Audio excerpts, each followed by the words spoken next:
Hey guys welcome back to my YouTube channel Prasenjit blog. Guys आज रातिपुवा देरिके उठिलो, उठिए पूरा गा सा धुई भात सात खाई पूरा रेडी हो गसो। क्लास 10 मेथ्सर कारण भिडिओ এটা শুট কৰিম বুলি ভাবিছো। 45 ডিগ্ৰী কোণৰ ত্ৰিকোণমিতিক অনুপাত ত্ৰিকোণমিতিৰ পৰিচয় অধ্যায়টিৰ পৰা এটা ভিডিও শুট কৰি আছো। এটা শুট কৰি আছো, তাৰপিছত এডিটিং কৰিম, সাগে সন্ধিয়া মানত আপলোড হৈ যাব। আৰু ভিডিও শুট এডিটিংটো হৈ যাব, তাৰ আগতে এটা থাম্বনেল বনাই লওঁ, মানে থাম্বনেলৰ কাৰণে ফটো এটা শুট কৰি লওঁ। ওকে, তো এফালে ডিএসএলআৰ আছে। এটা শুট কৰিবৰ কাৰণে ভণ্টিক মাতো, ভণ্টিয়ে ফটোটো উঠাই দিব আৰু ভণ্টিয়ে পূজা দি আছে।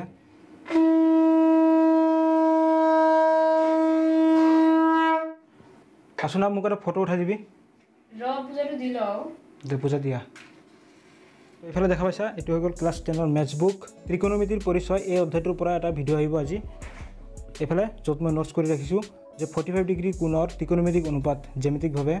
তাৰপিছত অহাকালি এটা ভিডিঅ' আহিব জ্যামিতিকভাৱে প্ৰমাণ কৰা যে sin 60 ডিগ্ৰী ইকুৱেল √3/2। তো গাইজ এতিয়া মানে থাম্বনেলৰ কাৰণে এটা ফটো উঠাম আৰু ভণ্টিক মাৰি দিব কৈছোঁ।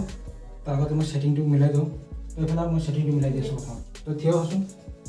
ফাৰ্ষ্টটো মই উঠাম নহয়, মই মিলাই দি আছোঁ আৰু মই পাৰি জানো, মই পাহৰি যাওঁ। থিয় থাক তই। চাহ পুৰা এইটো পৰিচয় মাৰিবি হা, এনেকৈ ঠিক আছে।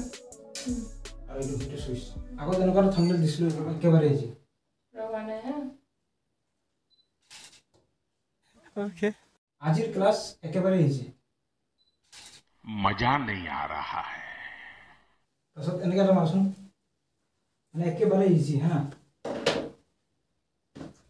এই কুৱেশ্যনটো চোৱা, একেবাৰে ইজি। ৱাও, वाह क्या सीन है।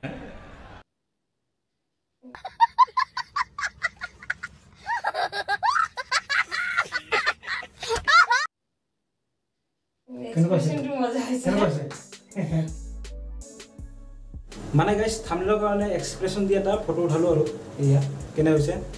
বাকী থাম্বনেলত দেখা পাব আৰু থাম্বনেলৰ কাৰণে ফটো উঠোৱা হৈ গ'ল। মই ইমান কষ্ট কৰি ফটোকেইটা উঠাই দিছোঁ, এতিয়া মোক কিবা দিব লাগিব। কি দিব লাগে? চকলেট খুৱাই দিম যে। চকলেট নহ'ব, যা যা যা, তোৰ কাম খেলি দে যা। ইছৰাম, মই ফটোকেইটা উঠাই দিলোঁ গাইছ, এতিয়া মোক খেদাই দিছে।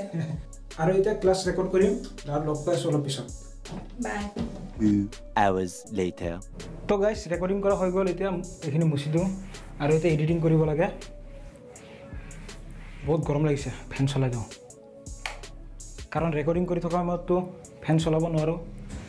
আৰু এতিয়া এডিটিং কৰি আছোঁ, মানে কিছুমান কথা মই 2বাৰ 3বাৰ কৈ পাওঁ, সেইখিনি মই এডিটিং কৰি দিওঁ, কাৰণ এটা কথা 2বাৰ 3বাৰ শুনিলে ষ্টুডেণ্টবিলাকে ভাল নাপাবও পাৰে। তো গাইজ ভিডিঅ' এডিটিং কৰি থাম্বনেল বনাই ভিডিঅ'টি আপলোড দি দিলোঁ। যিসকল ক্লাছ 10ৰ ষ্টুডেণ্টে ব্লগটো চাই আছা, তোমালোক কৈ দিওঁ ভিডিঅ'টি আমাৰ মেথছ টিউটৰিয়েল ইন আছামিজ চেনেলত অলপ আগতে ভিডিঅ'টি আপলোড দিয়া হৈছে। তোমালোকে যোৱা আৰু সেই ভিডিঅ'টি চোৱা, ডিছক্ৰিপশ্যনত লিংক দিয়া থাকিব।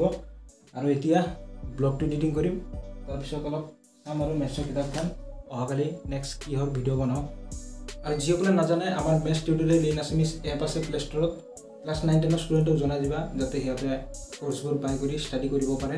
আজি বিশেষ একো কৰা নাই, যোৱাকালি ৰাতি অলপ দেৰিকৈ হৈছিলোঁ, সেইকাৰণে ৰাতিপুৱা দেৰিকৈ উঠিলোঁ। যোৱাকালি ৰাতি অলপ এডিটিং কৰি আছিলোঁ, এপৰ কাৰণে এটা ভিডিঅ' বনাই আছিলোঁ, এপত ভিডিঅ'টো আপলোড দিয়া হৈছে।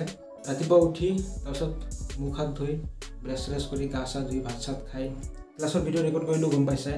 তাৰপিছত থাম্বনেলৰ কাৰণে ফটোশ্বুট কৰিলোঁ, তাৰপিছত এডিটিং কৰিলোঁ, আপলোড দিলোঁ ভিডিঅ'টি। তোমালোকে মেইন চেনেলত গৈ চাবা। দুপৰীয়া ভাত চাত খাই অলপ ৰেষ্ট ল'লোঁ, আৰু এতিয়া ব্লগ এডিটিং কৰিম। আৰু ব্লগ এডিটিং কৰি আপলোড দিয়াৰ পিছত এইফালে অলপ কিতাপ চাম, তাৰপিছত ৰাতি শুই থাকিম আৰু। গতিকে ভিডিঅ'টো বেছি দীঘলীয়া নকৰোঁ, ভিডিঅ'টো ইয়াতে শেষ কৰিছোঁ। লগ পাম এটা নেক্সট ভিডিঅ'।